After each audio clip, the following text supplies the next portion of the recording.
guys, welcome to my channel. This is Sheila, your Workaholic Mama. So, kumusta kayong lahat? So, today, update ko lang kayo sa kaganapan or sa changes dito sa aking garden. Hindi pa siya 100% na maayos or na-arrange na maayos. Pero, at least meron kayong idea susunod pag tapos na siya kung ano ang tsura niya before. So, ito. Tara, samahan niyo ako. Ayan. A bit kalat pa. Yan. Yung nakikita nyo lagi sa video, yung merong plant shelf dito, 'di ba? So tinanggal na siya. Pinalit na dito yung American Yucca at yung ibang plants. Dito na yung emerald na philodendron. Yan. Sa post ito, meron ng shade net. Yan, yung color green. Pinili ko kasi yung color green para maliwanag siya tignan kaysa sa yung black lang. Kasi yung black, mas maganda din yun pag open. Pero ito, since na limited yung space, ayan, yan lang yun. And then, hindi pa bakal, kawayan lang ang kinapit muna. Yun, kasi mag-change naman siya kalaunan kung ano na naman ang magiging plan natin next. So, yan na muna siya temporarily. Pero at least ngayon, safe na siya na hindi na masa-sunburn yung ating plants, yung mga halaman ko dito. Rain or shine, walang problema. So, ito, pag umulan man, ang patak ng ulan, hindi na siya directly sa dahon. So, less na yung damage kasi pag sobrang lakas ang patak, malaki yung patak ng ulan tsaka sobrang lakas, pag sa laging gagano ng buhos ng ulan, yung dahon at saka yung stem mababali. So ito na pagpatak ng ulan, tatama mo na sa net and then gaganon siya, and then kung meron mang lulusot, konti na lang, wisik-wisik na lang. So ayan, tapos yung doon sa plant shelf ko doon, tinanggal ko na yung mga cactus saka yung ibang succulent. So, ayan. Taran! Open. So, ayan. Dito na siya. Ganon na muna siya. Randomly na muna kasi hindi pa yan tapos. Nilagay lang muna siya. Ayan. Nilagyan ko lang ng net kasi for almost a week na nag-uulan. So, ayan. Para hindi naman matuluyang mabulok. Ayan. Kasi ang dami ko ng casualties eh. So, ayun na muna siya para safe. Tapos, pwede siyang ganyan. Pag hindi na maulan, iro-rolyo lang natin yan. Ganun lang.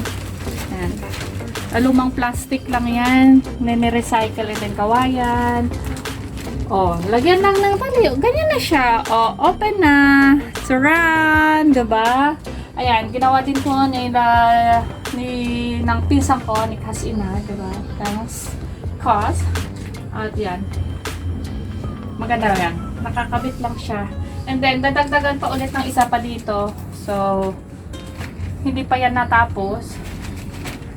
Sa isang side pa lang. Yan. Ganyan na siya. Diba? Very high-tech. So, ayan na siya. O, diba? Protected na sa sunod-sunod na araw ng pag-ulan. At ito, yan, bakante pa, tinanggal na yung mga alugbati dito, yung malunggay, ginapas na, yung papaya. So, for the meantime, ito na muna, si houseplants muna ang ilalagay dito. Yun, baka sa labas, magkakaroon din tayo ng gulayan, yun, sa ibang bakanting lote. And then, yun, pag mayaman na kami, magkakaroon kami ng rooftop, yun, doon na ang sea plants. Wow, sana soon. So, ayan. And then, dito na, hindi pa din totally tapos, pero, ayan, kaya lang muna, randomly lang kung anong ilagay muna kasi hindi pa nga na-arrange na maayos at hindi pa tapos yung mga plant shelf na inaayos dito. Ayan. And then, marami ding kalat dito sa baba. Yun yung mga lumang syurak na gamit namin dati. So ito, ginawa ng plant shelf. Pero ito yan. I-sort out ko na yung mga walang laman. At irilipat ko na yung ibang succulent ko in cactus na, ayan o, tignan nyo. Buhay naman yan. From sa mga baby. Yan, irilipat na lang ulit. Yan, may mga ano ako dito mga leaf propagation. So, ayan. And then, ito na yung mga hindi ko nabubuksan. Yan lang siya. Yung mga succulent. Or, sige, buksan ko para sa inyo.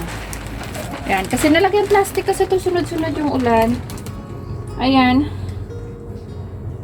Ayan na ang aking mga current succulent and yung Dimno calcium na cactus. Kasi kawawa sila pag sobrang ulanan Ayan, ito yung mga orchids ko, yung galing ng Bicol. Ayan, so aayusin pa yan ulit. Ayan, hahanapan ng space dito, at least may space, pero dito ang side na lang kasi dito yung may direct na sun. So ito, at saka yung mga hanging plants. Ayan. Yan, at yung orchids sa labas. Yan o, yung orchids ito. Yan. Diyan siya. Pero, hindi pa yan 100% na final ko na dyan ko talaga siya ilalagay. Pero, for the meantime, dyan muna. Yan. Kasi nasa labas yan Kaso, sobrang init doon. Naninilaw yung dahon. Kaya, nilipat ko siya dito. So, yan lang guys muna ang aking update sa aking garden. Ayan. Kasi, hindi pa natapos na yung isang plant shelf dito yon. Kahit pa paano luluwag-luwag na yung space dito. Ayan, pwede pa ako ulit maglagay ng lamesa dito ng parang tea nook dito. Ayan, yung coffee area or tea area. Hindi naman kami nagtitilag. So, coffee yon or pwedeng yan, mag-exercise or galagala dito, basta may space, yan, makakakilos ka ng maayos kasi puro sa gilid na lang siya. At, ayan, yung mga hanging plants. So, hindi ko na ipapakita muna sa side na yon, dito lang muna. So, ayan guys, yun lang muna yung update dito sa aking mini greenhouse. Yan. Yan, nagliliwanag ako, nagkukulay green, parang si Green Lantern. So, ayan guys. Ayun lang ang aking update, quick update sa aking garden. So, ayan guys, sana nag-enjoy kayo at sinamahan nyo ko ikot-ikot muna dito to show you kung ano na yung development dito sa garden. So, ayan guys, sana kung nagustuhan yung video na to, give it a thumbs up and don't forget na subscribe kayo sa channel ko and hit the notification bell below para ma-notify kayo whenever I posted a new video. So, ayan guys, thank you and see you soon. Bye!